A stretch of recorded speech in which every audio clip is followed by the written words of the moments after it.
How's it going, ladies and gentlemen? My name is RUFFLEDLIVE, and welcome back to a brand new video. Ladies and gentlemen, we now have actually a straight up official reveal, or not a reveal of the exact Pokemon, but what its name is and what it's going to most likely be. So what are we talking about? Well, yesterday we got this image posted on the Pokemon Twitter account, which showed these trees that were colored with different sorts of spray paints on them. And guess what? Today they gave us an update on that. And the update is none else than them confirming what the new Pokemon is going to be. So what are we talking about? Well, basically, if you guys check right here, if we can just get our little face cam right here in position. But, ladies and gentlemen, basically they said, hey trainers, we managed to obtain these photos from some strange markings taken by a photographer from Paldea. They seem to be getting a lot of attention from the region's citizens. Any guesses what they could mean? Well, guess what? Now we know what they mean. Here it is. So, remember the markings we shared yesterday? Well, the Paldean photographer has confirmed that these were made by a Pokemon called GRAFAIAI. GRAFAIAI is going to be a brand new, well, I mean, they don't say it, but we know this from leaks.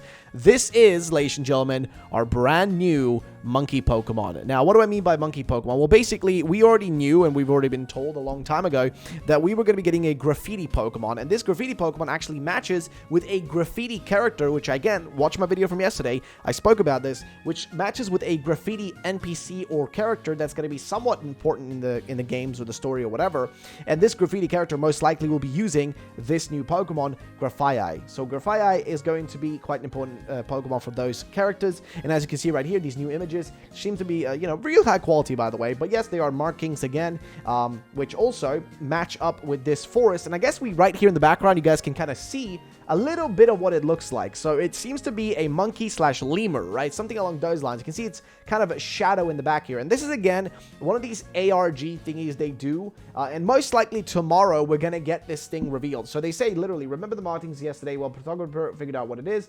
GRAFAIAI, as you can see, it's quite difficult to catch in action. He left us with the promise to have an exciting revelation soon. So most likely tomorrow, or sometime this week, we are going to be getting our hands on, well, the reveal of this thing. So here is another image of what it looks like. Again, seems to be a lemur of sorts.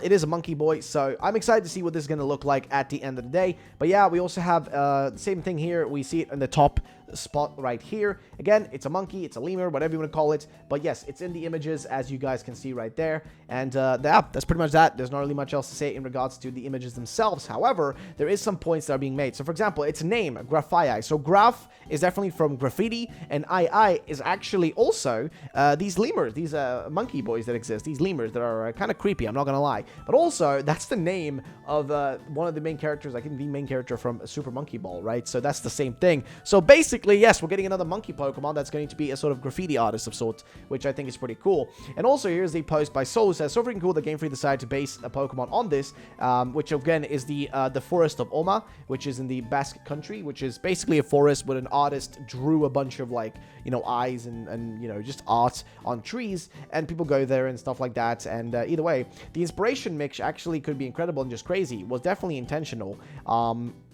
And he says, lastly, check this out. We figured this one out back in May. It all comes to full circle. Masuda was sneaky and made people think the new region might be California-based, but it's actually a nearby northern forest in Spain, which is interesting. And we look right here, and you can see mad props to Crystal for concerning these dots so well. I would imagine they will be based a part of the region on that forest. If this does happen, what a truly godlike move from Masuda.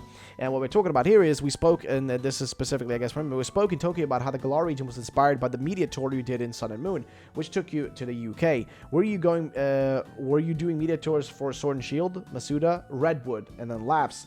And if you look down here, you have the Bosque de Sucoyas, which is basically the rare redwood forest in Spain. The Cantabrian redwood forest in Cabezon de la Sal is a rare site in Spain. So basically, they literally did use this, which is the crazy part. So the thing is, if you see Masuda posting stuff on his Instagram or his Twitter about him going on little vacations, I don't really know if it counts anymore, because I don't know how involved he's going to be with future generations. But I know at least in the past, you could look at that and you can just be like, all right, he went to Italy. Ladies and gentlemen, we know where we're going next. Or, oh, he went to South Korea. Well, we know where it's next. Oh, we went to China. Oh, we know he went to, like, he went to, I don't know, where else can you go? Canada, Sweden, I don't know, whatever. My point is, now we know, okay? Now we know.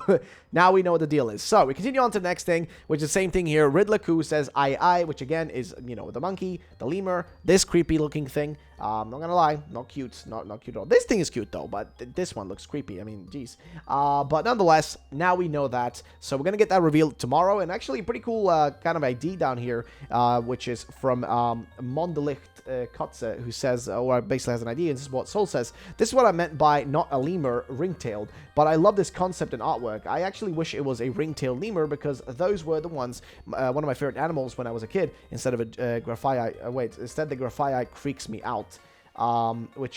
Yeah, fair enough. I mean, these things, I did just find out these creepy creatures have a long tails too, though, so that's interesting. Still terrified, but a little cooler, which, I don't know, man, these things are creepy. But yeah, something like this would have been cool, but I will see what this looks like at the end of the day. Then, of course, it was a really cool, you know, concept art by Gumi, or Goompy.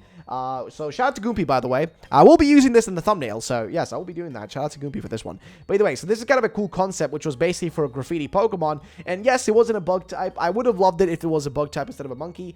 Something like this. Like, this is such a cool Cymerk. This concept is so freaking cool, man. I would have loved this so much, but unfortunately, we're not getting that. We're getting a little monkey graffiti boy, which I'm cool with. It is what it is. It will probably look cool and all that, but I will not lie, I would have preferred something like this. Nonetheless, we move on to the next thing, which I want to quickly just say that these are fake. If you've seen these images, this one or this one, these are fake. Again, pretty much fake, confirmed fake. They are not real. And this was just posted on 4chan, and I even think it's kind of funny, because they're basically, you know, these are fan arts that somebody then made 3D models to make fakes out of. So it's a 100% fake. There's no question about it. It's no even reason to talk about it further. So next thing, there's been a big update on Macchio and Jade Rose's website, which actually goes into all the leaks and stuff like that. So if we go over there, I don't really know if there's anything we have missed. I think we've already covered most of the stuff. So if you go over here to the Pokédex, the Gen 9 Pokédex, and we look at the latest updates, I don't think there's anything we have totally forgotten. I mean, we know GRAFAIAI now. We know now that it's going to have 2 stages. It's a normal dark type, apparently, which is going to be really, really interesting. Unless that's poison. I could be wrong. Unless that icon is for poison. I don't really know. But either normal poison or normal dark. I don't really know. But I or lemur looks like a mouse, normal poison, or normal psychic. So that's okay. So it is poison or normal psychic. Interesting. And then, of course, it's evolution, which same thing. It's going to be, you know, same thing. So we know it has an evolution as well. We also have a cool concept for I guess, Donphan. I'm not sure if it's the future Donphan. Yeah, it's the future Donphan or ancient Donphan, I guess, depending on which game you have. 232 there. And then the future Gallade, which is fighting fairy, I guess. And we had further details on that being sort of an archer design. And then, of course, the... this is the future Donphan. Okay, so this is the future one. And this is the past one. Just cool concept arts, nonetheless. And in terms of returning Pokemon, if you go to the returning Pokemon page, I don't think that we've missed much there either. We go here. And yeah, this has pretty much just been updated. And you guys can see up here what it says. Yes is officially confirmed. Yes is from leaks. Yellow is for maybe. And no is for no. So no Weedle, no Poliwag, Abra, no Jinx, no Aerodactyl. And yes, you can go through all those on your own if you want to. It's pretty long, so I'm not going to be doing that because it will take some time. Okay, it'll take some bloody time. So we're not going to be doing that. But nonetheless, that's pretty much that for that. And now let's move on to the final thing for this video, which is this giant post here about the Paradox Pokemon. This comes to us from Soul Silver. It says Paradox ID number 7. I think this is the best ID. The foundation comes from Sidonia, who's an Italian Pokemon YouTuber. He explains it perfectly. I wish everyone could understand. I'll try my best to explain it and add my own thoughts. Paradox Pokemon don't/shouldn't exist, but they do. They're myths, urban legends, and fantasies of what a common present Pokemon could have looked like in the past or the future. They never existed in this way in the real past or the future, but they are made-up paradoxical ideas of what someone thought they could look like in the past or the future, brought to life.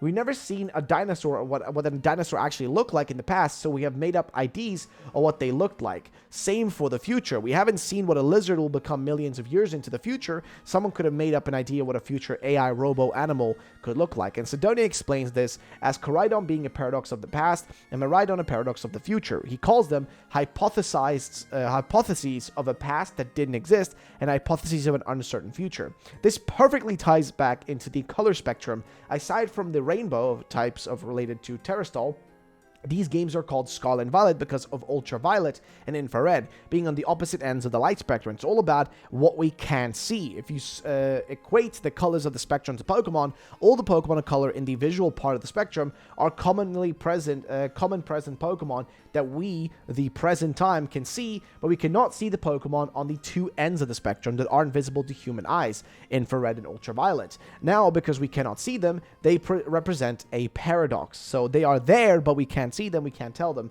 tell them apart. We know that they exist, but we can't see them, nor have or will we ever see them.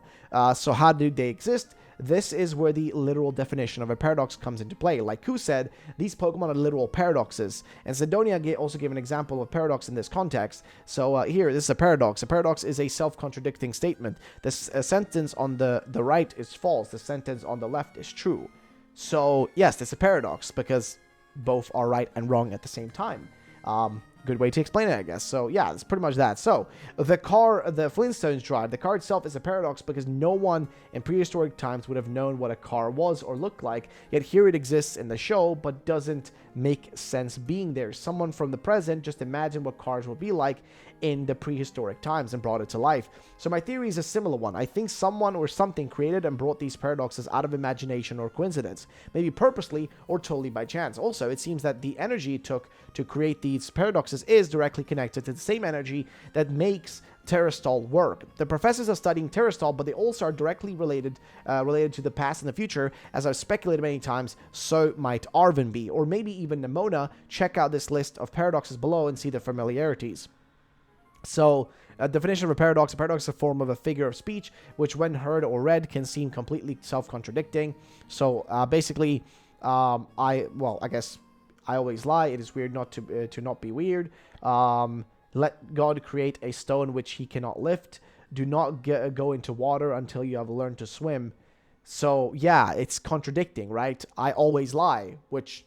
is that also a lie? But then you're telling the truth, right? It's a paradox. It is weird not to be weird, but that's also a paradox. Like God create a stone which he cannot lift. Well, how can he create something that he then literally cannot lift himself? Do not go into the water until you learn to swim. How are you supposed to learn to swim without actually, being in the water? So yes, it's literally non-stop paradoxes. Now, Nemona means nobody. Now we really don't know yet how these points will play a part in the plot, or what or who causes these paradoxes. Clayville or the third legendary seem the most likely culprits. Maybe each time people use Terrastall, the buildup of energy creates more paradoxes. I really believe this is the explanation of paradox Pokemon, and I hope you guys enjoyed. And yes, do check this video out by Sidonia if you do speak Italian. Otherwise, you will be kind of out of luck here, and you will not be able to actually figure out what he's talking about. But nonetheless, I think we just gave you here a bit of a simplified version. These basically, to put it in layman's terms, paradox Pokemon have somehow been created or brought into our world from someplace, and they are literally just our interpretations of what these Pokemon could have looked like in the past or in the future. So they are literal paradoxes of themselves. They are like what we would have imagined, like he said, a dinosaur. A dinosaur in our head, based on movies and stuff, they look reptilian. In reality, dinosaurs were more feathery. Actually, they were more like Koraidon there. They were more like that, but, it's just one of those things. And even here, he says in Paradox ID 6, tomorrow will be my last Paradox theory. I think it's even the correct answer, but this also relates to it. What if the time theme in Scarlet and Violet is just that, a plot point and or an overarching theme, and that's it? For example, this unrelated image from Delta Uminotami, Gen 5's overarching theme and story was truth versus ideals. It's clear in the games and the plot, but there's no new Pokemon or form that directly affected by this theme. In the same way, the Scarlet and Violet theme and even plot points are time-related, but the new Pokemon, especially the Paradox Pokemon, may have no connections and instead are just pure paradoxical Pokemon in truest sense of the word. So, again, like I said, look at dinos. The way we imagine them to look like in our head is different from what they legitimately may have looked like in the past, because we have no actual way to go back and check it. We have no literal way. Also, we have no way to check what's going to be in the future. Like, there's no way for present time, us in the current moment, to know what a animal or a creature or whatever could look like some 1,000 years from now, right? There's no way to genuinely know that because you don't know what can happen along those 1,000 years. So it's a paradox, you know, just assuming what it would look like. And basically, these are brought into the world in some way or shape. But yes, ladies and gentlemen, that's pretty much it for the video. That's the update. That's the news. I'm excited to see what GRAFAIAI is going to look like in terms of its actual final design. I would have preferred a little bug, you know, graffiti boy, but this could be a cool Pokemon or a horrible Pokemon. We'll have to wait and see. It's all up for debate right now. We're just waiting, but you guys can see it right there in the back. You guys can also see it right there jumping through the trees. But yes, it's going to be cool to see what it's going to turn out like. And ladies and gentlemen, that's going to be it. Thank you for watching. I'll see you guys in the next one. Peace out and bye-bye, ladies and gents.